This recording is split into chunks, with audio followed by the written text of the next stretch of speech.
di Indonesia. Tentu ini satu pengalaman yang panjang ya, tetapi saya bukan ahlinya, saya adalah praktisi yang berusaha secara konsisten untuk terus mendorong munculnya perekonomian ekonomi dan keuangan syariah di Indonesia. Hari ini saya didampingi oleh Ustadz Sudarmawan dan juga teman-teman yang lain yang mungkin nanti bisa membantu saya kalau ada pertanyaan yang sulit-sulit dari adik-adik ini. Jadi itu saya kira ini satu forum yang baik ya, karena kita secara khusus ingin terus membangun profesional di bidang ekonomi dan keuangan syariah. Saya sendiri punya latar belakang seperti tadi sudah dibacakan, adalah berasal dari ekonomi konvensional sepenuhnya. Saya belajar ekonomi syariah itu pada tahun 2003-2004. Pada saat itu saya mulai tertarik karena apa? Saya dipasrahi sebagai direktur yang melakukan pengawasan dan pembinaan kepada Bank Syariah Mandiri. Di situ saya belajar mengenai perbankan syariah, mengenai ekonomi syariah. Dan sejak saat itu saya terus menjadi pembelajar terus yang saya yakin tidak ada berhentinya. Dan saya merasakan sebagai seseorang yang datang dari ekonomi konvensional, dari sekolah fakultas ekonomi yang konvensional, saya merasakan bahwa memang ada kelemahan yang dalam pada diri saya, karena kemampuan saya untuk mempelajari ekonomi Islam secara dalam. Nah, di sini kemampuan saya sangat terbatas dan saya melihat bahwa kemampuan ini dimiliki oleh teman-teman yang belajar berasal mulai dari pesantren dan kemudian belajar di universitas yang berbasis agama Islam, institut yang berbasis agama Islam. Ya. Ini mereka memiliki kemampuan penerjemahan ekonomi Islam yang kuat, terutama dari sisi kemampuan mereka mempelajari dari sisi fikihnya. Ini satu hal. Ya. Tapi dalam perjalanannya saya juga melihat ya, bahwa perlu di antara keduanya ini ada keseimbangan. Ada keseimbangan antara kemampuan kita menerjemahkan ekonomi secara umum dan juga kemampuan kita untuk menerjemahkan ekonomi Islam dari sisi kacamata agama kita. Ini perlu ada keseimbangan yang kuat. Ya, karena kita perhatikan ya, kalau di bank-bank syariah itu yang ternyata mempunyai daya saing yang lebih kuat itu adalah justru yang datang dari ekonomi konvensional. Yang belajarnya dari murni ekonomi Islam ini seringkali ketinggalan. Ya. Saya tidak apa-apa, saya ingin sampaikan ini bukan mengecilkan arti ya bahwa adik-adik sekarang sedang belajar di sana di bidang ekonomi Islam sebagai pejuang. Tetapi saya ingin sampaikan pesan ya bahwa keseimbangan ini perlu. Saya tidak seimbang, mungkin juga sebagian dari adik-adik juga kurang seimbang. Nah, yang kita cari adalah kemampuan kita secara kuat dan seimbang dari kedua sisi tadi. Ya. Dari sisi ekonomi murninya kita juga harus kuat. Ya. Dari sisi ekonomi Islam, ekonomi syariah, kita juga harus kuat. Ya. Ini disitir oleh Bapak Ketua Harian daripada KNEKS, Pak Pak Ma'ruf Amin ya, wakil presiden kita, beliau itu mengatakan begini,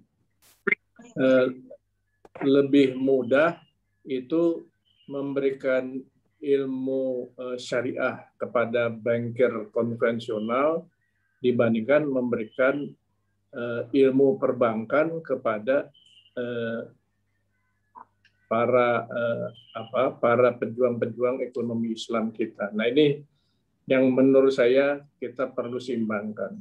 Jadi hari ini saya berbahagia karena saya mengenal Taskia, bahwa Taskia ini satu institut ekonomi Islam yang progresif, ya, yang berusaha ada mencari keseimbangan tadi.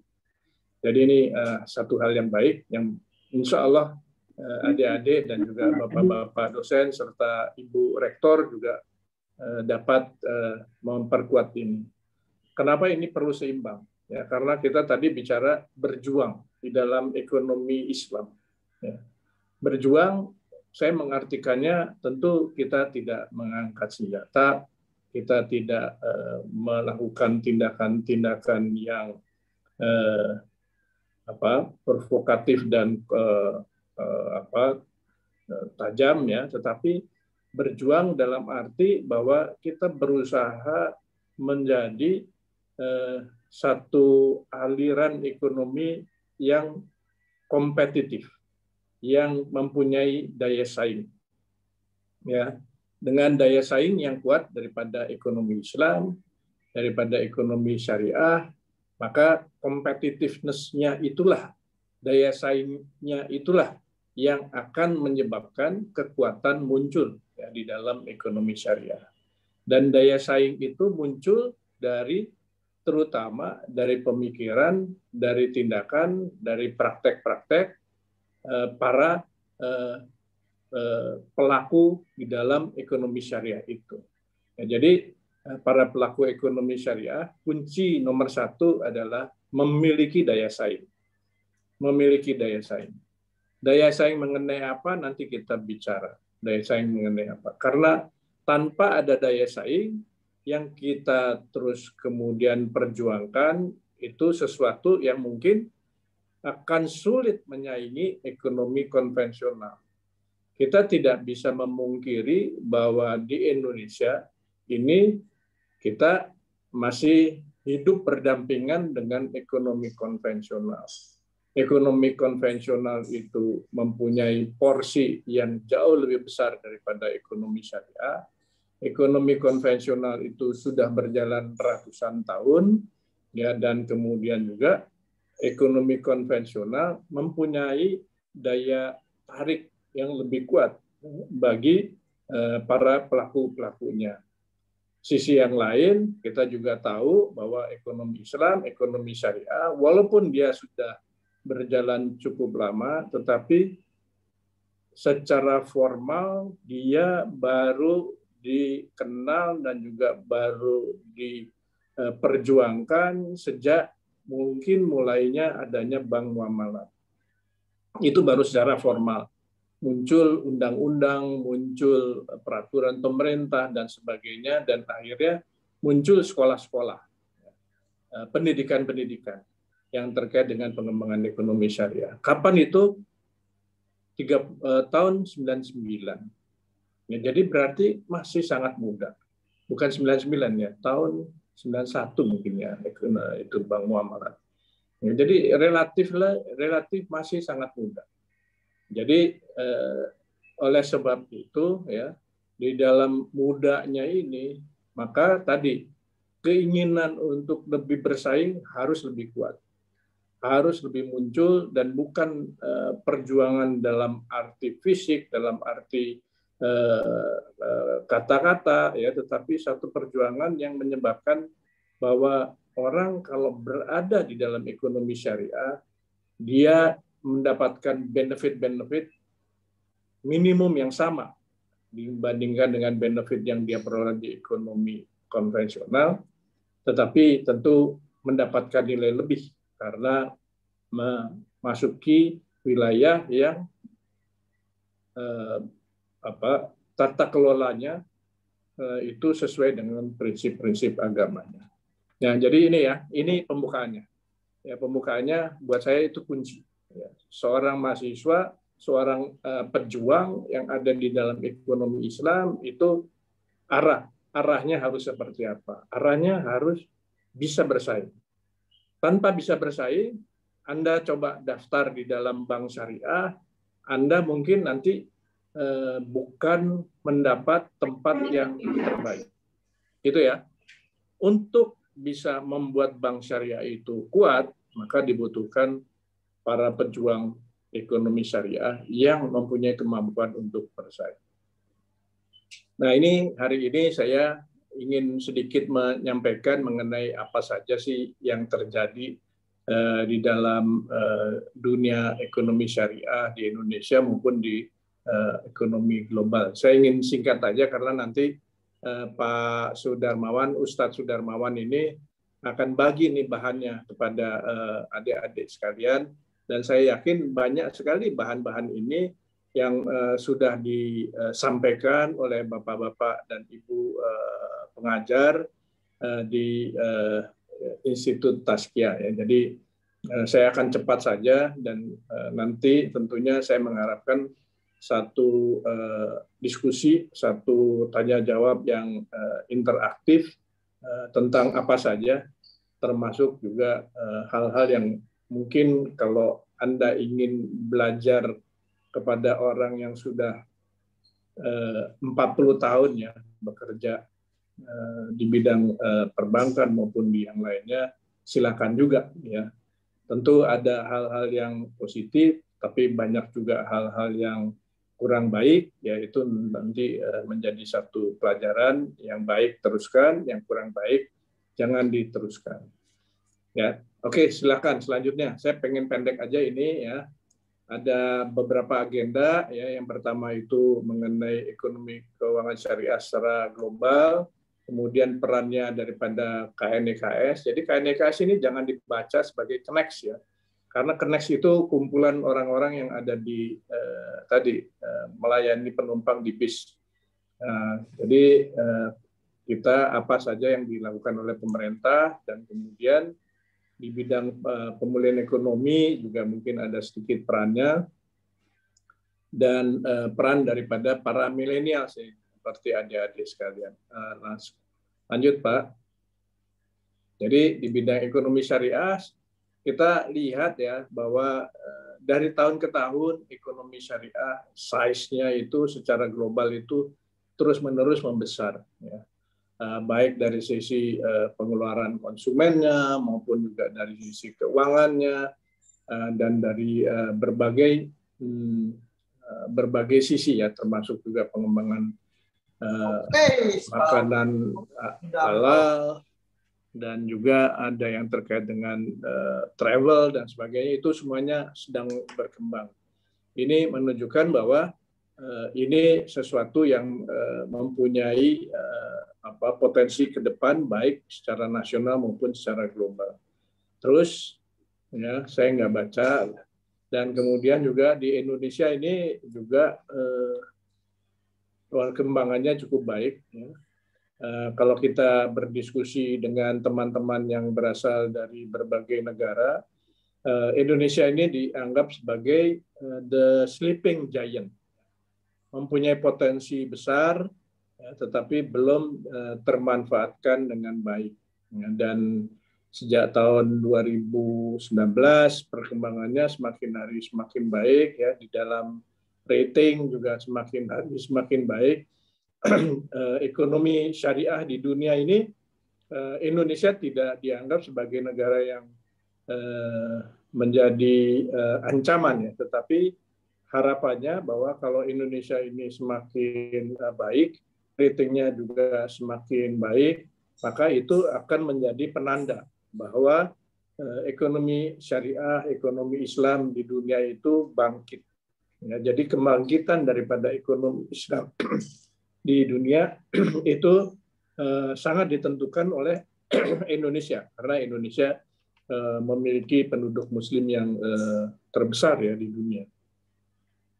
Oke, jadi ini perkembangannya makin hari makin baik ya, dan ya itu direkognisi atau dikenal ya oleh berbagai rating agency. Terus dan juga di bidang keuangan juga terus berkembang, walaupun memang kita lihat bahwa market share-nya itu atau pangsa pasarnya itu relatif masih kecil. Tadi saya sudah sampaikan bahwa ini masih baru dibandingkan dengan saya pernah kerja di Bank Rakyat Indonesia itu didirikan pada tahun 1895. Ya, berarti mungkin 100 tahun setelah itu baru muncul yang namanya bank muamalat. Jadi ini sesuatu yang baru, tetapi kalau kita lihat ya perkembangannya juga cukup baik. Ada satu periode dengan semangat yang sangat tinggi, dengan keinginan bahwa market share itu harus cepat tumbuh. Ada satu periode perbankan syariah itu tumbuh terlalu cepat. Kalau bank-bank yang lainnya itu secara industri tumbuh sekitar 15-20%, ada satu periode di mana perbankan syariah itu tumbuhnya 30-40%. Ya. Itu karena keinginan ya untuk betul-betul meningkatkan market share. Tapi tentu kalau kita belajar di dalam satu perusahaan, pertumbuhan yang terlalu cepat tidak diikuti dengan kesiapan ya. Kesiapan dalam arti kesiapan daripada sistem operasi, kesiapan dari sumber daya manusia, kesiapan daripada manajemen, kesiapan daripada pasar. Pertumbuhan yang terlalu cepat itu menyebabkan kerawanan-kerawanan yang muncul ya, sehingga terus kemudian saya masuk di tahun 2014 kembali ke dalam Bank Syariah Mandiri untuk membenahi, karena ternyata pembiayaan yang bermasalah itu demikian besarnya, dan juga sistem kontrolnya juga tidak cukup baik ya. Walaupun ini menjadi satu pelajaran ya, walaupun kita di dalam satu perbankan syariah, orang-orangnya juga mungkin secara kehidupan religinya juga cukup baik ya, tetapi kalau di dalam suasana itu tidak disertai sistem kontrol yang baik, maka kesalahan terjadi. Atau juga keinginan untuk berbuat yang tidak baik itu juga muncul ya, karena melihat adanya kesempatan. Ya, jadi ini tentu menyedihkan ya, karena kita bekerja di perbankan syariah, tetapi kita harus melaporkan kepada pihak yang berwajib beberapa puluh orang ya, karena bertindak di luar daripada koridor hukum. Ya, jadi ini satu pelajaran yang baik. Kita tetap harus menjaga kontrol yang baik. Kalau dilihat dari periode yang terakhir ya, kondisinya sudah membaik, dilakukan merger dengan menjadi Bank Syariah Indonesia, dan setelah itu pandemi juga pertumbuhannya ternyata baik, dan di dalam pertumbuhan itu insya Allah yang terjadi adalah portofolio pembiayaan yang tidak bermasalah di kemudian hari. Jadi di bank konvensional pertumbuhannya melambat, masalahnya muncul, tetapi di perbankan syariah alhamdulillah pertumbuhannya masih baik, dan juga masalah-masalah insya Allah jangan sampai muncul ya setelah pandemi ini. Langsung kemudian kita juga berbicara bahwa di Indonesia ini seharusnya ya lakukan sistem pengumuman dan pendistribusian zakat yang baik, maka Indonesia ini seharusnya self-sustain dalam hal pengembangan, dalam hal pengentasan kemiskinan. Ya. Ini selalu mengganggu pikiran kita, ya, mengganggu pikiran kita, bahwa kita coba cari dalilnya bahwa orang miskin itu adalah tanggung jawab dari tetangga yang terdekatnya. Ya, jadi kita lihat di lingkungan kita, di tetangga-tetangga kita makin banyak orang miskin, dan mudah-mudahan juga ini tidak semakin banyak ya setelah pandemi ini. Sebetulnya orang miskin itu adalah tanggung jawab kita, dan itu satu dalil yang saya kira sangat valid, karena semakin dana zakat kita itu dibawa ke mana-mana, tentu semakin jauh juga dari tetangga-tetangga kita yang membutuhkan, dan semakin besar juga biaya-biaya yang terjadi akibat dari membawa dana tadi ke tempat yang terlalu jauh dan membalikkan dana itu kepada para mustahik ke tempat yang jauh lagi. Ya, jadi biaya penyelenggaraan zakat itu akan menjadi besar. Saya kira ini juga sudah difikirkan ya sejak dulu, bahwa zakat itu jangan pergi jauh-jauh. Zakat itu adalah kepada tetangga dan seterusnya. Ya. Itu saya kira baik. Untuk kita lanjutkan ini, kita punya program-program untuk membawa kembali seperti itu. Tentu jumlahnya 12,7 T itu sampai tahun 2020 masih jauh kurang. Ya. Kita lihat bahwa pemerintah dengan program pemulihan ekonomi itu menyisihkan dana APBN sekitar 300 T ya tahun 2020 untuk bansos dan sebagainya. Itu seharusnya menjadi tanggung jawab kita, menjadi tanggung jawab para mujaki ya yang ada di Indonesia. Demikian juga dengan wakaf ya. Wakaf ini luar biasa banyak, tetapi bentuknya masih dalam rangka untuk 3M ya, masjid, madrasah, kemudian juga makam itu ya. Itu masih sebagian besar seperti itu ya. Tapi yang produktif itu juga masih sedikit. Gerakan wakaf uang nasional yang barusan diluncurkan juga masih belum sesuai dengan keinginan, lambat. Nah, nanti kita bicara panjang lebar kalau memang ada berminat untuk membicarakan ini. Langsung, yang hal lain adalah bahwa di dalam ekonomi syariah itu juga ada dari sisi ekonomi realnya yang paling nyata adalah pengembangan daripada industri halal. Ya, industri halal di Indonesia itu sudah berkembang dengan baik, ya, dan sekarang ini persoalannya bagaimana kita mendorong munculnya sertifikasi daripada produk halal secara baik, secara mudah, secara murah bagi para UMKM. Kita lihat bahwa perkembangan ekspor kepada negara-negara muslim sebagai proksi untuk mengatakan berapa ekspor produk halal kita semakin hari juga semakin meningkat.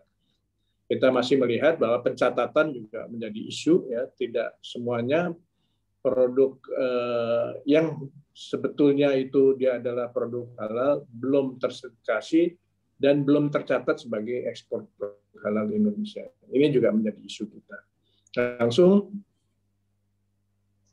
nah, apa yang mesti kemudian dilakukan oleh pemerintah? Pemerintah Jokowi dan terakhir dibantu oleh Pak Wakil Presiden Profesor Kiai Haji Ma'ruf Amin, ya, melihat bahwa tadi potensinya masih sangat besar. Sampai 2020 saja perbankan syariah porsinya baru 6,5%. Masih besar ya, tetapi kita dari dulu sampai sekarang selalu bicara mengenai potensi. Dan kita bicara mengenai bahwa ekonomi Islam ini maju dengan berkotak-kotak. Mohon maaf kalau saya harus sampaikan ini, karena masing-masing dari kita ini sibuk membawa bendera kita masing-masing.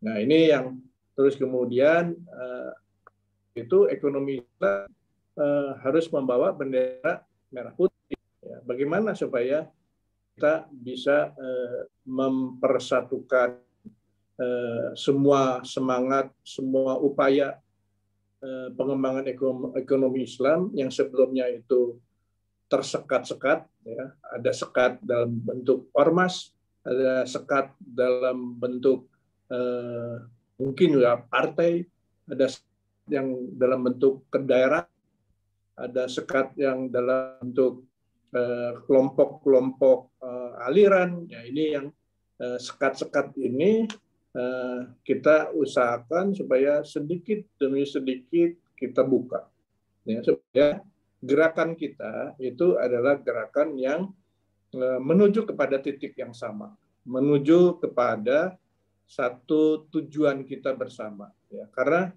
kalau tujuannya tidak sama, menuju titiknya juga tidak sama, maka gerakan itu menjadi terlemahkan karena menuju ke kiri ke kanan tidak terjadi sinergi, tidak terjadi koordinasi, terjadi duplikasi di mana-mana. Ya, oleh sebab itu kemudian didirikanlah satu lembaga yang namanya Komite Nasional Keuangan Syariah dan kemudian dirubah menjadi Komite Nasional Ekonomi Syariah karena keuangan saja ternyata tidak cukup. Dan untuk menuju kepada titik yang sama, kita juga harus sampaikan bahwa roadmap daripada ekonomi syariah itu harus terlihat. Ya, kemudian diresmikanlah yang namanya Master Plan Ekonomi Syariah tahun 2019. Saat ini kita sedang berusaha untuk mengimplementasikannya ya ke dalam berbagai macam inisiatif, program, proyek ya, dengan berbagai stakeholder, termasuk juga dengan berbagai anggota Komite Nasional Ekonomi Syariah yang terdiri dari semua kementerian koordinator, beberapa kementerian dan kemudian beberapa lembaga seperti Bank Indonesia, OJK, kemudian juga ada LPS, ADIN, MUI ya bekerja bersama ini ya di dalam satu drama mudah-mudahan. Tapi kembali ya hanya bahwa ekonomi dan keuangan syariah itu belum menjadi agenda yang kuat di dalam program, proyek, budget masing-masing kementerian lembaga tadi. Jadi ini juga tugas kita ya untuk melakukan menjaga bahwa itu menjadi termasuk menjadi performance kinerja, indikator kinerja daripada kementerian dan lembaga. Terus ini pengetahuannya kami di manajemen eksekutif membantu ini semuanya. Judul kita adalah membantu. Tadi mungkin adik-adik sudah membaca bahwa saya itu di Bank Mandiri pernah menjadi judulnya Corporate Transformation Officer. Ya, dan itu melakukan perubahan-perubahan yang perlu untuk mengarah kepada competitiveness, untuk merubah cara kerja, merubah bisnis proses, merubah tatanan organisasi dan sebagainya. Itu yang dilakukan oleh Transformation Office. Nah, ini yang sedang kita lakukan di Komite Nasional Ekonomi Syariah. Di manajemen eksekutif kita berusaha menjadi sektoral Transformation Office. Jadi bukan corporate lagi, tapi sektor. Sektornya apa? Sektor ekonomi dan keuangan syariah. Ini yang kita lakukan. Bukan pekerjaan yang mudah, bukan pekerjaan yang bisa membalik seperti tangan, membutuhkan kesabaran, membutuhkan kepala dingin, membutuhkan pemikiran-pemikiran yang terus-menerus mencari pemikiran yang out of the box ya, yang tidak konvensional karena harus mencari breakthrough atau terobosan-terobosan. Langsung,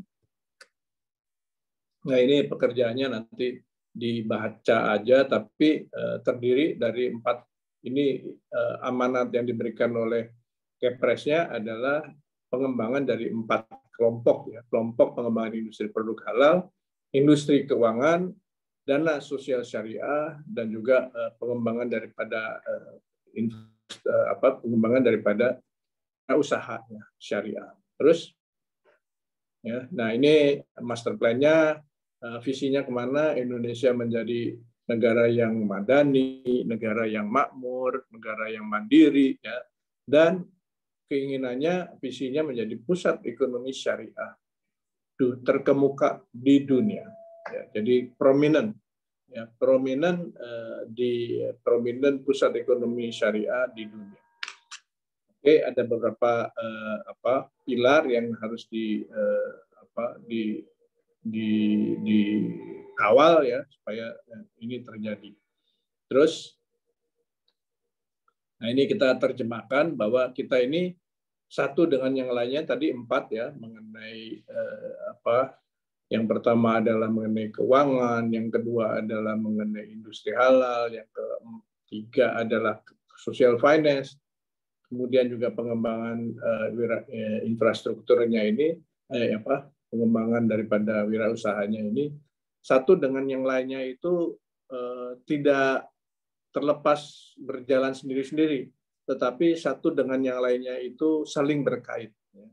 Ya, contohnya misalnya untuk mendorong pengembangan industri halal, ya, maka pengembangan industri halal itu juga membutuhkan, kalau rantai halalnya itu penuh, maka dibutuhkan pembiayaan yang juga mengandung prinsip-prinsip syariah. Dan juga pembiayaan dibutuhkan juga asuransi dan pembiayaan-pembiayaan yang lainnya. Kalau memang dia masuk pasar modal, ya pasar modal syariah. Itu untuk melakukan pengembangan industri halal juga dibutuhkan para wirausaha, mulai dari UMKM sampai dengan yang korporasi. Ya. Dan kemudian tadi bicara mengenai perbankan syariah, dia juga tidak luput dari kewajibannya untuk mendorong pengembangan daripada zakat, infak, sedekah dan wakaf. Ya, jadi ini semuanya saling berkait. Dan siapa yang menjadi stakeholder-nya? Komunitas. Ya, komunitasnya itu banyak sekali, bermacam-macam, berbagai lembaga Islam, Ormas, NU Muhammadiyah, Persis dan semuanya. Dan adik-adik juga tahu pesantren di Indonesia ada 29.000. Masjid jumlahnya ada 800.000 dan berbagai asosiasi dan komunitas-komunitas lainnya. Nah, tidak luput juga di dalam ekosistem itu infrastruktur pendukung itu menjadi penting. Mulai dari kita bicara mengenai sumber daya manusia, kita bisa hari ini kita bicara dengan adik-adik nih, dari institut pendidikan ya, dari kemudian dari asosiasi yang namanya PESEI, itu kan komunitas juga ya. Ini satu dengan yang lainnya berhubungan. Kemudian risetnya juga harus didorong, ya, riset mengenai industri produk halal, substitusi bahan baku halal, ya. Jangan sampai ada kita minum obat dengan gelatin yang tidak halal dan semuanya. Dan tidak luput adalah masalah hukum. Hukum ekonomi syariah ini, ekosistem hukum ekonomi syariah ini harus juga cukup kuat. Karena ekosistem ekonomi dan keuangan syariah itu tidak mungkin dia bisa berjalan, tetapi hukum ekonomi syariahnya itu masih belum cukup dan belum lengkap. Nah, ini kita bicara mengenai undang-undang yang perlu dibangun, undang-undang yang perlu disesuaikan, peraturan pemerintah, peraturan-peraturan dari para kelembagaan itu dan sebagainya. Dan kita bicara juga mengenai branding, ya. Branding ekonomi syariah itu kita hari ini munculkan branding yang namanya di ujung ini ada namanya branding ekonomi syariah.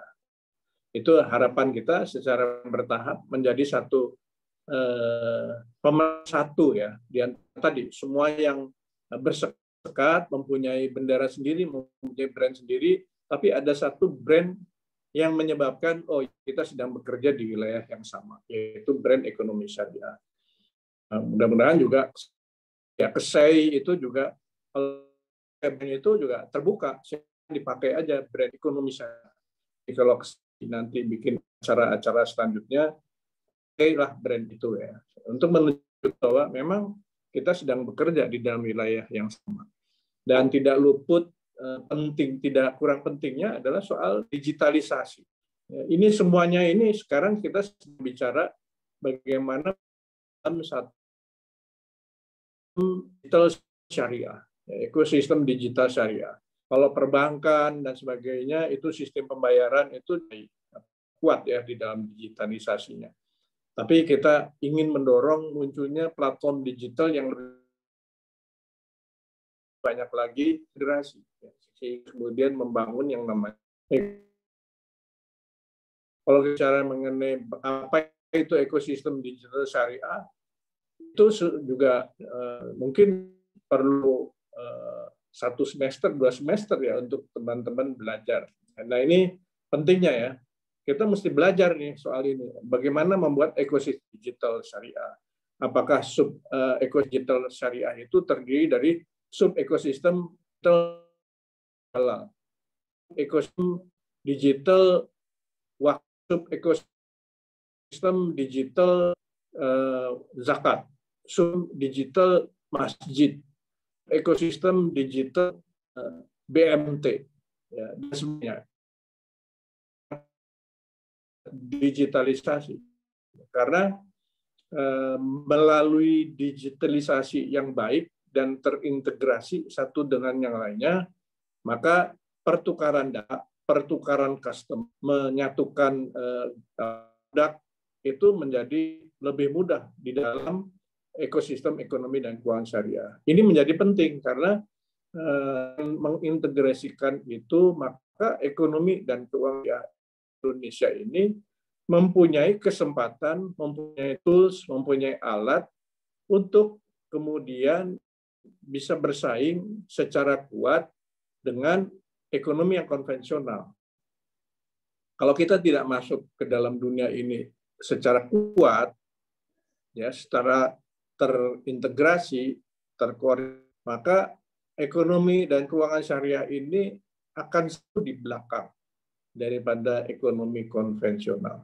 Nah, jadi adik-adik saya titip ya, digitalisasi daripada ekonomi keuangan syariah itulah yang kuat di dalam gerakannya KSEI. Ya, setiap kali digitalisasi itu adalah alat adik-adik untuk bisa bersaing. Ya, kuatkanlah kompetensi di sana, kuatkanlah kemudian juga pengetahuan dan juga minat di bidang digital ini. Tanpa digital, ekonomi syariah akan selalu di belakang ekonomi konvensional. Terus, ya. Nah, ini beberapa program kerja terlalu banyak untuk saya bisa sampai dibaca aja sendiri langsung, ya. Terus ini juga kita menjadi menjadi salah satu ekonomi di global hub ini tahun 2024 pendek sekali ini 3 tahun kurang. Itu yang mesti kita kejar di dalam pendek ini, dan berbagai inisiatif sekarang sedang dijalankan, ya, silakan aja baca.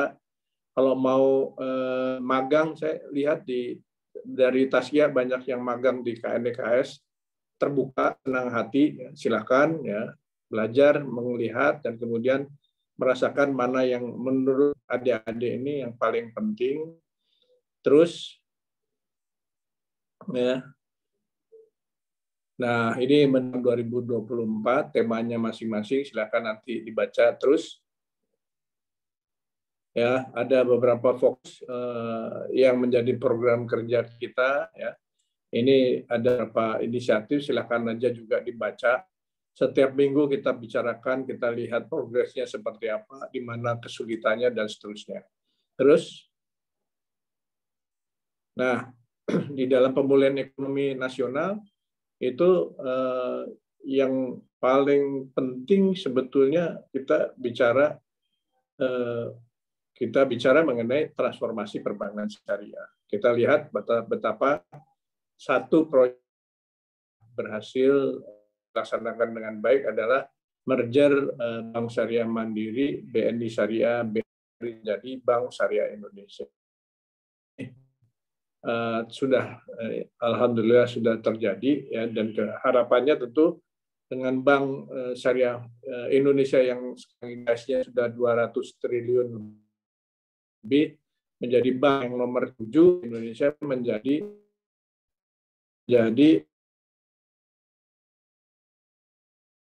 ekosistem ekonomi dan keuangan syariah. Kita lagi bekerja sama dengan mereka secara kuat, secara detail sekali, dan tetap mendorong bank-bank syariah yang lain juga harus ikut tumbuh, lembaga keuangan syariah yang lain juga harus ikut tumbuh melalui penggerak utama Bank Syariah Indonesia. Terus kemudian di bidang zakat tadi yang saya sampaikan, kita sedang mempunyai proyek zakat infak sedekah yang berbasis wilayah. Ya, prinsipnya sederhana sekali, ya, bahwa di RW diidentifikasi siapa yang mustahik, siapa yang muzaki. Kemudian siapa yang kemudian mempunyai kewajiban untuk bayar zakat, ya, muzaki, ya, para muzaki kemudian membayar zakatnya ke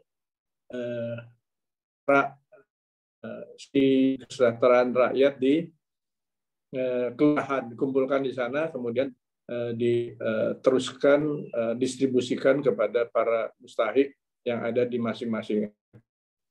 Ya, ini sederhana sekali. Ya, kalau memang ternyata ada kelurahan yang mengalami defisit zakat, maka yang defisit zakat nanti lapor kepada kecamatan, dan kecamatan akan mengambil kelebihan zakat dari kelurahan yang surplus zakat kelurahan, ya, kumpulkan, dan kemudian diteruskan kepada kelurahan yang defisit, dan seterusnya. Ini harapannya ini mekanisme ini terjadi sehingga proses untuk pengumpulan dan juga proses untuk pendistribusian juga tidak menjadi suatu hal yang rumit, dan ini didukung oleh sistem digital, ya, sehingga terus kemudian setiap orang yang membayar zakat ke kelurahan, dia bisa juga melihat di RT saya yang kebagian siapa saja.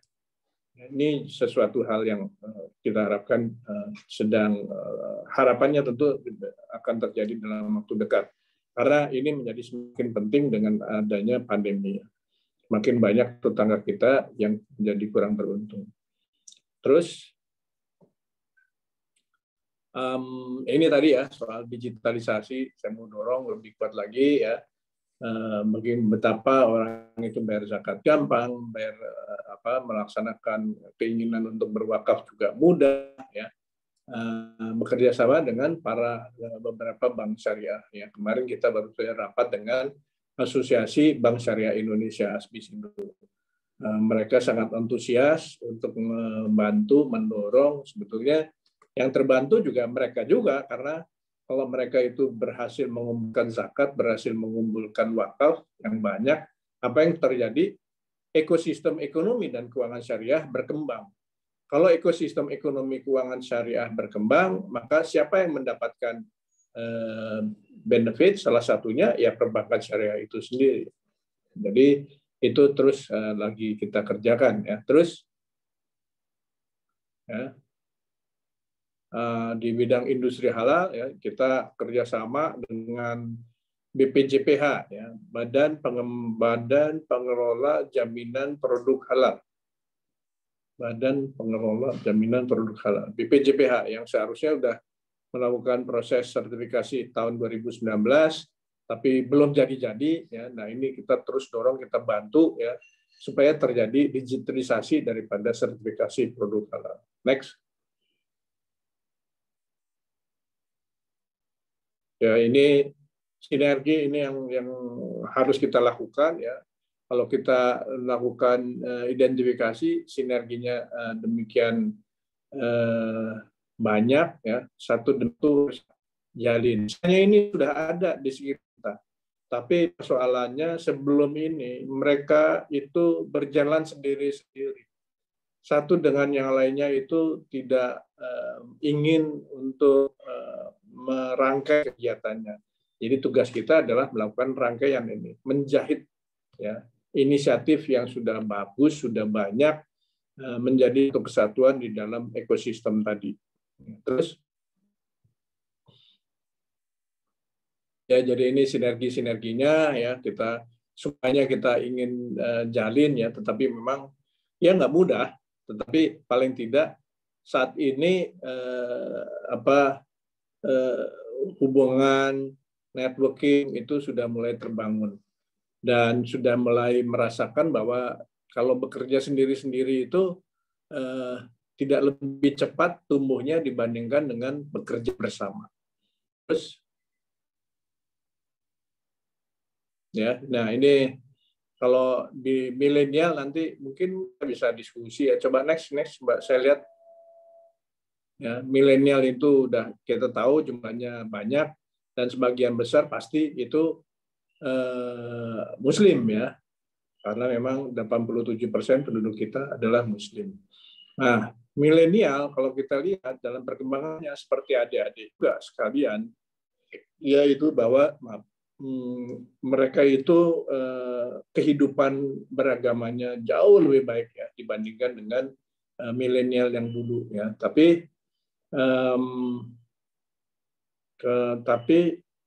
yang sekarang ini saya kira jauh lebih baik ya. Coba kita lihat halal lifestyle itu menjadi sesuatu yang bukan tren lagi ya, tetapi satu kebutuhan ya dari para milenial kita. Nah ini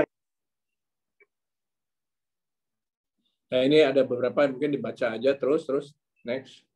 Ya, jadi itu yang harus kita kembangkan ya. Adik-adik juga harus kembangkan. Digital itu menjadi sesuatu yang penting sekali ya untuk mendorong pengembangan Muslim millennials. Jadi kembali digitalisasi, pelajari mengenai digital kalau ingin bersaing. Terus ya ini yang mungkin silakan aja dibaca. Mungkin adik-adik juga sekarang kalau belanja udah nggak pernah lagi ke toko ya, bukan saja karena pandemi, tapi memang jauh lebih mudah, lebih murah, dan juga memperbandingkan satu dengan yang lainnya juga jadi lebih sederhana. Next. Ya. Terus saya kira ini ya yang bisa saya sampaikan, saya tidak lanjutkan. Saya kembalikan ya kepada moderator. Terima kasih atas perhatiannya ya. Kalau ada kurang-kurang atau kurang jelas, silakan ditanyakan kepada saya. Harapannya saya membuka diri untuk terjadi satu yang hangat, yang terbuka ya dengan adik-adik. Terima kasih. Saya kembalikan ke moderator ya, pada Rizal ya. Silakan Rizal. Masya Allah. Terima kasih banyak Bapak telah menyampaikan materi yang cukup komprehensif. Banyak sekali tadi wawasan yang bisa kami dapat ya. Bagaimana di Kanex. Ada beberapa hal tadi yang menarik ya. Pesan-pesan untuk kita semua gitu. Bagaimana membangun keseimbangan antara kita kekuatan di ekonomi murni dan ekonomi syariah. Kemudian bagaimana kita bersaing, bagaimana kita bisa bersaing melalui membangun ekosistem digitalisasi dan banyak lainnya juga gitu yang penting untuk kita kuatkan ke depannya gitu. Di sini saya ingin membuka 3 pertanyaan dahulu untuk teman-teman yang ingin bertanya langsung kepada Bapak PJ ya.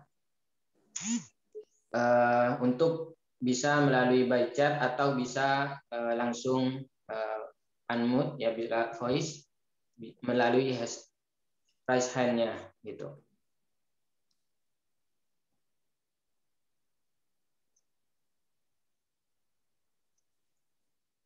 Baik, terima kasih teman-teman yang mau menyampaikan beberapa pertanyaan kepada beliau secara langsung.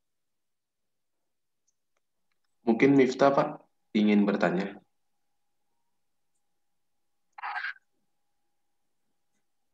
Silakan Miftah.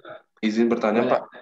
Tadi Miftah insight-nya langsung tertuju nih, Pak, pada saat awal tadi Bapak bilang tentang sleeping giant, the sleeping giant untuk ekonomi Islamnya di Indonesia gitu, ekonomi syariahnya. Itu kira-kira Pak dari ada nggak kira-kira stimulus yang dasar saja Pak yang bisa kita lakukan untuk saat ini Pak supaya paradoks di sleeping giant kita ini sedikit demi sedikit bisa bukan gitulah istilahnya untuk perekonomian syariah di Indonesia Pak. Mungkin itu dari Miftah. Iya. sleeping giant itu karena tadi antara potensi ya dengan pemanfaatannya itu masih jauh sekali. Ya. Potensinya besar, pemanfaatannya masih relatif rendah. Kenapa pemanfaatannya itu masih relatif rendah? Pertama itu soal literasi dan awareness. Ya.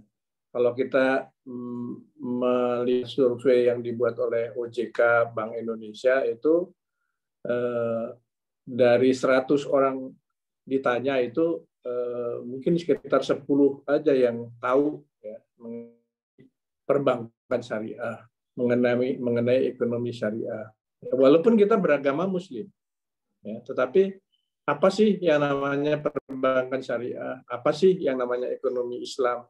Itu 10% yang mungkin tahu dan berminat. Ini yang menjadi isu buat kita. Kenapa itu bisa terjadi? Kenapa itu bisa terjadi?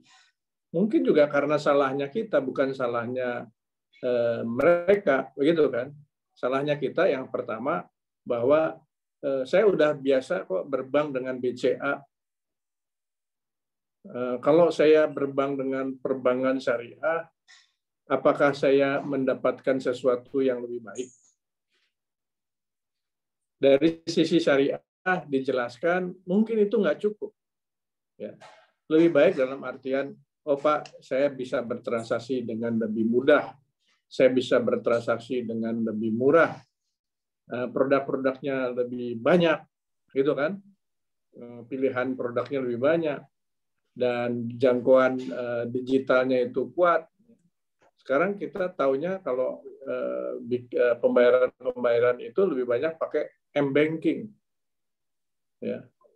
Tapi apa ada bank syariah yang terus kemudian sekuat itu? Nah ini satu hal. Ya. Jadi pertama itu literasi karena memang menawarkan sesuatu yang lebih bersaing. Kata-kata bersaing itu buat saya penting. Kalau dia tidak bisa menawarkan sesuatu yang lebih bersaing, orang, kalau kita belajar ilmu ekonomi, manusia itu adalah homo economicus, mencari yang lebih baik dari sisi ekonomi. Yaitu kodrat kita sebagai manusia, mencari yang lebih baik dari sisi ekonomi. Homo economicus. Nah, jadi itu yang kita mesti tawarkan. Di samping itu, tentu kita baru mengatakan bahwa kalau kamu berbank dengan bank syariah, di samping produknya lebih baik, tawarannya lebih murah, tapi kamu juga mendapat bonus yang namanya bahwa kamu berada di dalam yang sesuai dengan prinsip-prinsip syariah agama kamu, gitu ya. Nah itu literasi itu menjadi penting, tetapi di balik itu kemampuan ekonomi syariah untuk bisa bersaing itu juga sesuatu yang sangat-sangat penting. Bagaimana, Miftah? Terima kasih Pak atas pemaparannya. Oh ya, ini di sini udah ada yang mau bertanya, ini dari Latifah. Mungkin Latifah bisa langsung bertanya. Dipersilakan. Assalamualaikum Bapak. Waalaikumsalam. Mohon maaf sebelumnya tidak bisa on cam karena kurang memadai untuk jaringannya. Saya Latifatul Kolbi, mahasiswi Ekonomi Syariah semester 4. Mohon izin bertanya Pak. Melihat potensi milenial kita itu kan sangat berpengaruh besar ya bagi industri halal ini. Nah, banyak juga dari mereka yang memanfaatkan era digitalisasi ini untuk mempromosikan produk-produk tersebut. Nah, tapi ada terkadang yang terlintas dalam pikiran saya ada beberapa banyak produk di pasaran tersebut yang belum memiliki logo halal gitu ya.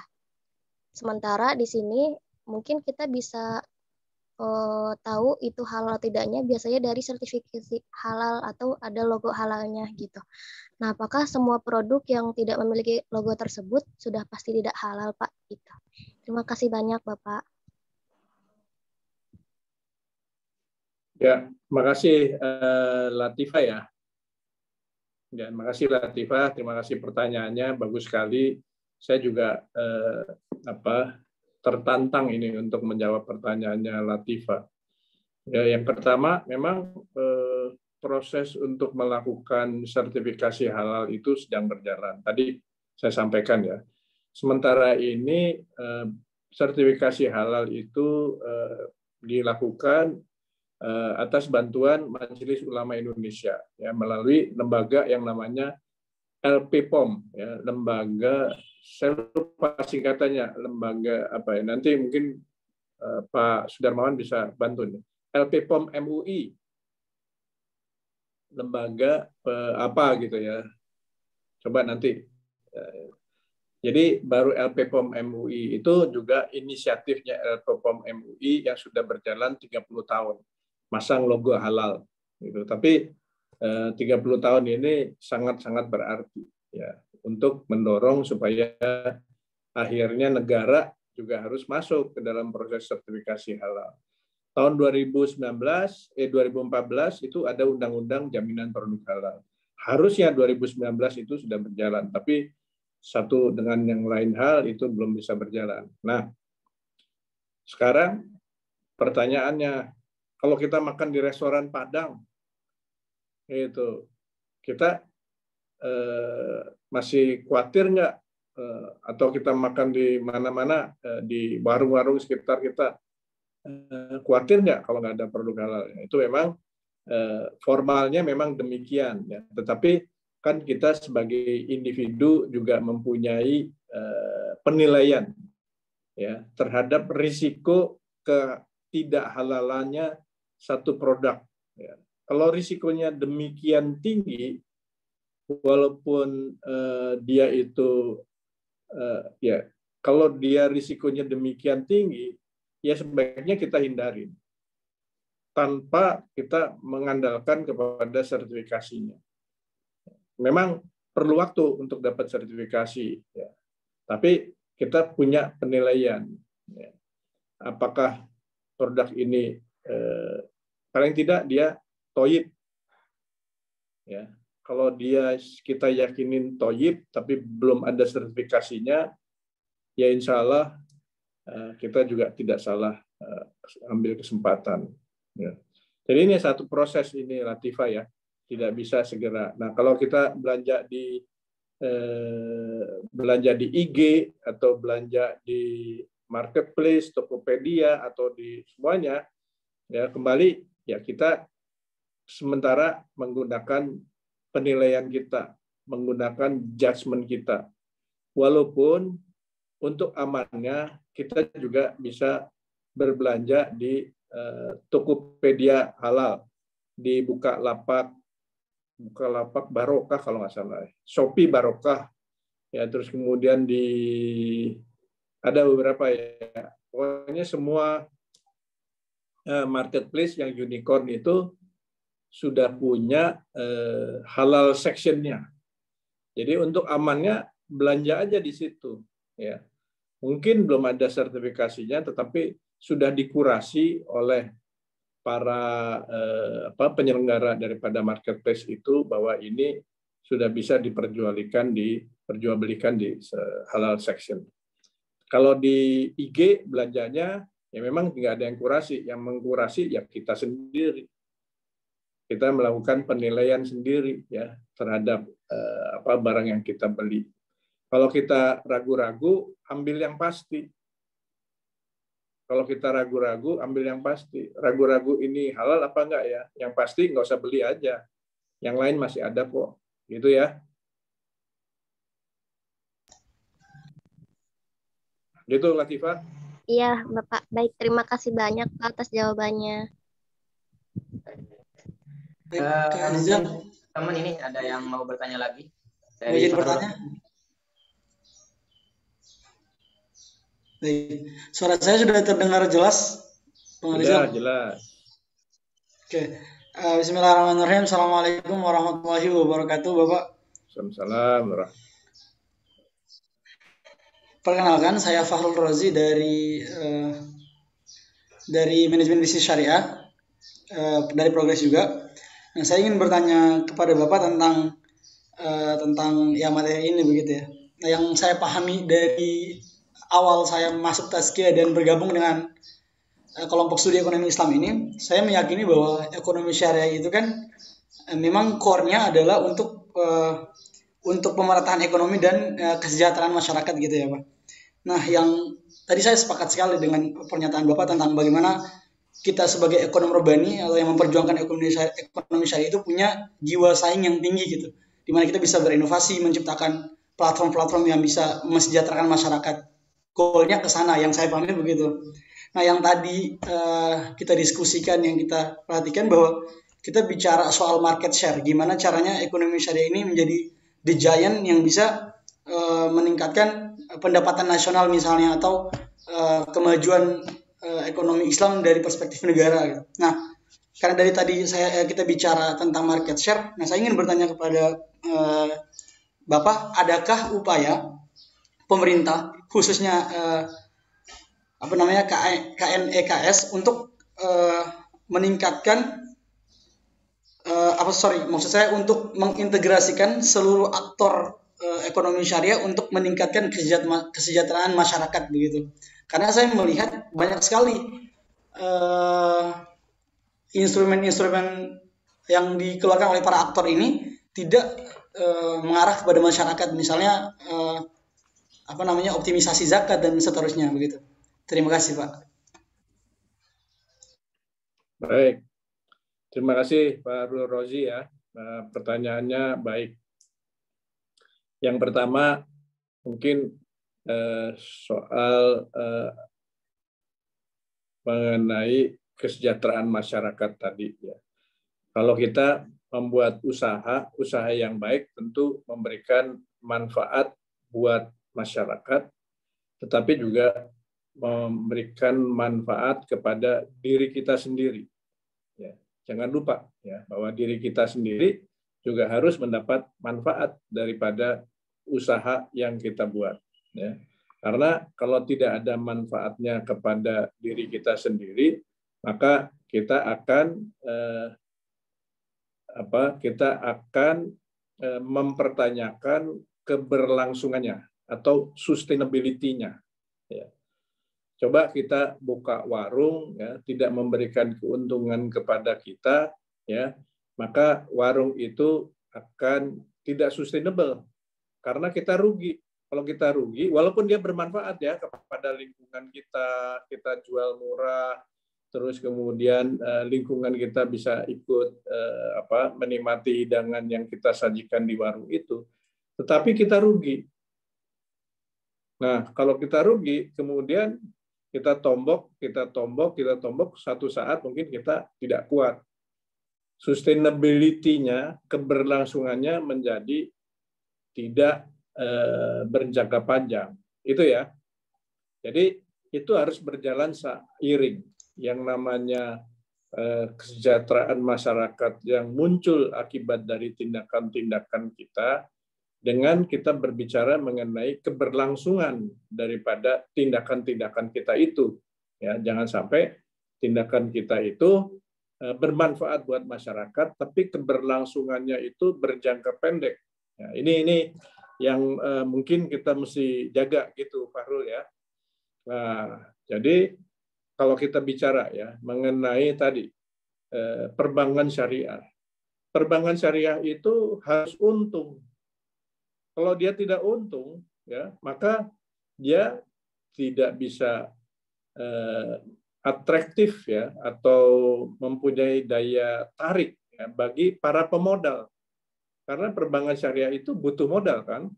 Tapi kalau si pemodal itu menempatkan uangnya di situ dan kemudian modalnya itu semakin hari semakin kecil karena banknya rugi, bermasalah, atau membayar pegawainya terlalu mahal, atau dia efisien, maka untuk tahap selanjutnya pemodal itu tidak ingin nambah modal kepada bank syariah itu. Jadi bank syariah harus untung supaya dia bisa bermanfaat buat kesejahteraan masyarakat.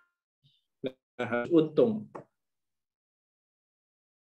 Itu syariah ada prinsip bagi hasil. Untung itu tidak hanya untuk pemodal, tetapi untung di perbankan syariah itu dibagi hasil ke para pemilik perusahaan. Gitu. Jadi harusnya itu yang sekarang belum berjalan ini. Ya, harusnya itu bahwa kalau orang tempatkan uang di BA, uangnya dipakai, bank syariah dapat untung, maka untungnya itu terus harus dibagi hasilkan dengan para pemilik dan pemilik bank. Nah, ini sustainable. Apakah kemudian tidak untung, pemilik masih punya pilihan saat ini. Oh, kalau itu saya taruh aja di bank yang lain yang bukan syariah. Nah, jadi itu juga mengurangi daya saing daripada perbankan syariah. Ini yang harus kita jaga. Harus kita dorong perbankan syariah itu semakin hari semakin lebih kafah, ya, lebih konsisten di dalam prinsip-prinsip syariah menjalankan operasinya. Nah, ini yang kita dorong. Dan cara seperti begitu, ya, perbankan syariah akan bisa memunculkan keunikan atau perbedaan bank syariah itu dibandingkan dengan perbankan konvensional. Ya. Sekarang ini kalau kita bertanya, ya, kepada 10 orang di satu ruangan,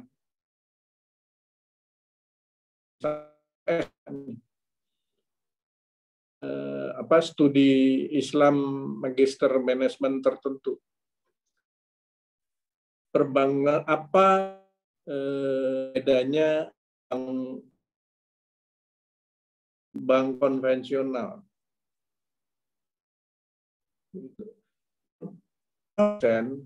Itu menjawab tidak ada bedanya.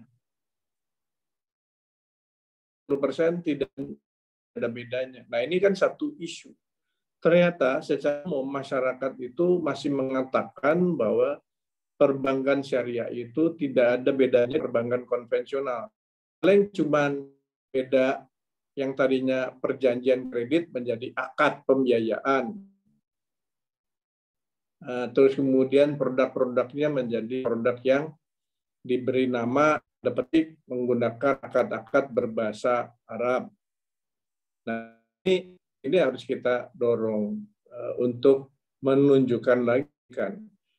Dengan menunjukkan keunikan yang tadi, ya kan tadi masyarakat melihat bahwa saya berbank syariah itu saya mendapat manfaat lebih, ya, karena saya bisa mengikuti perjalanan dan mendapatkan bagi hasil.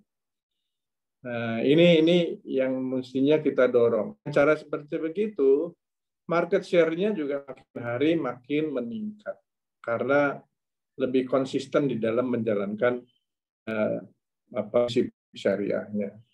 Nah, kalau kita bicara dengan zakat, wakaf, ini sekarang memang sementara ini memang masih dijalankan dengan cara-cara yang menurut pendapat kita belum bisa memberikan keyakinan, ya, kepada masyarakat luas, ya, memberikan keyakinan kalau saya bayar zakat di sini, yakin nggak ini zakat saya akan sampai kepada para mustahik tertentu. Nah, keyakinan ini belum ada.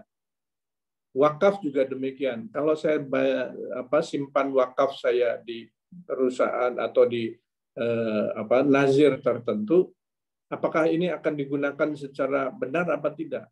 Nah, ini soal kepercayaan, soal trust, ya, soal trust yang perlu dibangun bahwa para nazir itu, terus kemudian juga para amil itu harus ditingkatkan kemampuannya menjadi profesional yang modern. Ya. Mungkin adik-adik bisa melihat siapa yang sekarang ingin menjadi amil, siapa yang ingin menjadi nazir. Ya, ini yang kita bisa lihat bahwa mungkin kemampuan mereka itu memang perlu ditingkatkan, ya secara lebih profesional. Jadi adik-adik mesti melihat bahwa yang namanya amil, yang namanya nazir itu satu profesi yang di kemudian hari menjadi profesi yang didambakan, profesi yang mempunyai remunerasi yang baik, mempunyai manfaat buat masyarakat yang baik. Ya, jadi orangnya juga harus menjadi lebih baik ya. Nah, kalau nazirnya baik, amilnya baik, saya yakin kelolaan daripada dana zakat dan wakaf menjadi lebih baik, tingkat kepercayaan masyarakat untuk membayar zakat, mensetorkan wakaf menjadi lebih baik. Nah, ini kuncinya ada di angkatannya adik-adik nih. Ya, harus lebih melihat bahwa saya pengen jadi amil yang profesional. Saya ingin jadi wakif, saya ingin jadi nazir yang profesional. Bagaimana saya menjadi seorang nazir yang mempunyai kemampuan untuk melakukan manajemen investasi yang baik. Nah, ini bidang-bidang yang menurut saya ke depan harus jadi perhatian daripada adik-adik. Jangan kita hanya berpikir bahwa sekolah di sekolah tinggi Islam ini nanti larinya ke perbankan syariah. Itu udah liwat. Karena sekarang perbankan syariah sedang menuju juga kepada digitalisasi. Kecuali Anda itu semuanya ahli di bidang digital, maka Anda punya daya saing untuk masuk perbankan syariah. Tetapi perbankan syariah dengan digitalisasi ini mengurangi jumlah pegawainya drastis. Mengurangi jumlah cabangnya drastis. Ya. Transaksi ini semuanya akan menggunakan platform digital. Nah, kalau sudah begitu, apakah Anda itu bekerja di bidang digital atau ya Anda meng-create profesi-profesi baru, ya, yang juga bekerja di bidang digital, termasuk juga bisa juga menjadi wira swasta ya, di bidang syariah. Nah ini ya, jadi gitu sih mungkin jawaban saya ke kiri ke kanan ya Pak Harul, tapi mudah-mudahan membantu Anda untuk mendapat pengertian yang lebih baik. Baik, terima kasih Pak. Masya Allah, luar biasa sekali ya jawaban beliau terkait dengan bagaimana pentingnya digitalisasi dalam bersaing. Luar biasa. Karena ini sudah ada 3 pertanyaan, mungkin boleh closing statement dari Bapak untuk adik-adik, untuk teman-teman pengurus KCI Progres ini, mungkin sedikit pesan untuk perjuangan ekonomi syariah ke depan. Ya, terima kasih. Pertama-tama mungkin saya sampaikan sekali lagi terima kasih ya atas perhatian daripada adik-adik. Saya senang ya untuk selalu berbagi pemikiran saya, berbagi mengenai pengalaman ya, yang sudah saya jalani selama ini dengan adik-adik mahasiswa seperti kalian semua. Pesan saya ya tadi bahwa walaupun Anda tetap harus kafah di bidangnya ekonomi syariah, ekonomi Islam, jangan lupa kalian harus bisa bersaing. Ya. Tanpa Anda mampu untuk bersaing, Anda hanya menjadi pelengkap saja. Anda harus berusaha menjadi tokoh, ya, menjadi tokoh di bidang apapun. Ya, kalau Anda itu ingin menjadi seorang wirausaha Muslim, jadilah tokoh di bidang kewirausahaan tadi. Kalau Anda ingin bekerja di bidang digital, tingkatkan kemampuan Anda di bidang digital, menjadi tokoh Muslim di bidang digitalisasi. Ya. Dan kalau Anda mau bekerja di universitas, jadilah juga tokoh. Ya. Jadi jangan menjadi orang yang tidak kuat bersaing, tidak bisa dimunculkan sebagai tokoh. Ini berjuanglah di sana, ya, berjuanglah dengan damai, ya, dan dengan kedamaian, dengan keteguhan, dengan keinginan untuk bisa bersaing, insya Allah apa yang Anda semua cita-citakan itu bisa tercapai. Dan Anda akan menjadi komponen-komponen utama di dalam pengembangan ekonomi dan keuangan syariah di Indonesia, bahkan di dunia. Demikian, ya. Terima kasih. Lebih kurangnya saya mohon maaf. Billahi taufiq wal hidayah. Assalamualaikum warahmatullahi wabarakatuh. Waalaikumsalam warahmatullahi wabarakatuh. Mohon diingat teman-teman, pesannya harus kuat bersaing dan jadilah tokoh di bidang kita masing-masingnya. Saya mengucapkan banyak terima kasih pada Bapak yang telah berkenan untuk sharing bersama kami. Hari ini kita senang banget, bersyukur banget ya, dapat ilmu banyak, insight, pengalaman dari Bapak yang berpuluhan tahun bergerak di bidang perbankan syariah, bahkan sekarang ada di Connect. Saya berterima kasih banyak, Bapak. Untuk selanjutnya saya kembalikan pada MC. Kurang lebihnya mohon maaf. Assalamualaikum warahmatullahi wabarakatuh. Waalaikumsalam warahmatullahi wabarakatuh. Langsung saja ya, untuk mempersingkat waktu. Acara selanjutnya kita doa bersama dulu, habis itu penyerahan sertifikat yang akan dipimpin sama Ahmad Rizalul Fitri. Kita doa sama-sama dulu ya. Mohon kita samakan satu frekuensi terlebih dahulu untuk bermunajat kepada Allah. Semoga pada kesempatan yang berkah ini kita sama-sama diberi kemudahan dan diberi kesehatan, terutama bagi pekerjaan kita masing-masing. Semoga dilancarkan juga. A'udzu billahi minasyaitonir rajim. Bismillahirrahmanirrahim. Alhamdulillahirabbil alamin, hamdan yu'afi ni'amahu wa yukafi'u mazidah. Ya Rabbana lakal hamdu wa lakas syukru kama yanbaghi li jalali wajhikal karim wa azimi sultanik. Allahumma salli wa sallim sayyidina Muhammadin wa ala alihi wa sahbihi ajma'in. Allahumma inna nas'aluka salamatan fid din wad dunya wal akhirah wa afiyatan fil jasad wa ziyadatan fil ilm wa barakatan fil rizqi wa taubatan qabla al maut wa rahmatan 'inda al maut wa maghfiratan ba'da al maut wan najata minan nar wal 'afwa 'inda al hisab bi rahmatika ya arhamar rahimin. Rabbana hab lana min azwajina wa dhurriyyatina qurrata a'yun waj'alna lil muttaqina imama.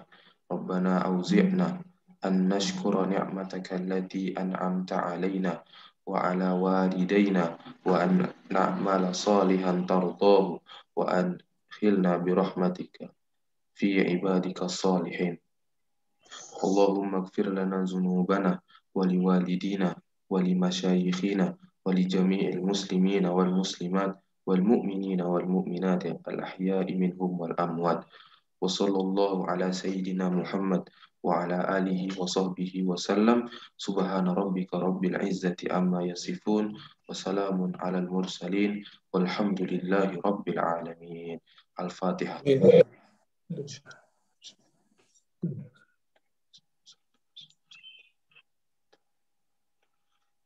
Acara selanjutnya penyerahan sertifikat yang bentar lagi Miftah share screen.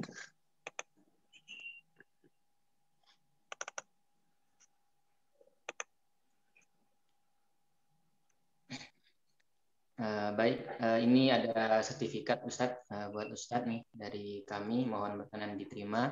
Saya mewakili teman-teman mengucapkan banyak terima kasih atas waktu dan ilmunya yang luar biasa untuk pagi ini, untuk siang ini telah sharing bersama kami Bapak. Dan saya mengucapkan mohon maaf atas segala kekurangan-kekurangan dari kami. kasih, saya terima. Ya, mohon doanya untuk kita semuanya supaya kita sehat tetap ya, Amin, jauhkan dari musibah, pandemi, dan juga lancar sekolahnya untuk adik-adik semuanya. Amin, amin. Dan insya Allah menjadi tokoh-tokoh di bidang ekonomi keuangan syariah. Terima kasih sekali lagi. Assalamualaikum warahmatullahi wabarakatuh. Waalaikumsalam warahmatullahi wabarakatuh. Sesi terakhir, sesuai permintaan kita sesi foto bersama dulu ya. Mohon diaktifkan kameranya kawan-kawan. Di sini ada 2 kali take ya.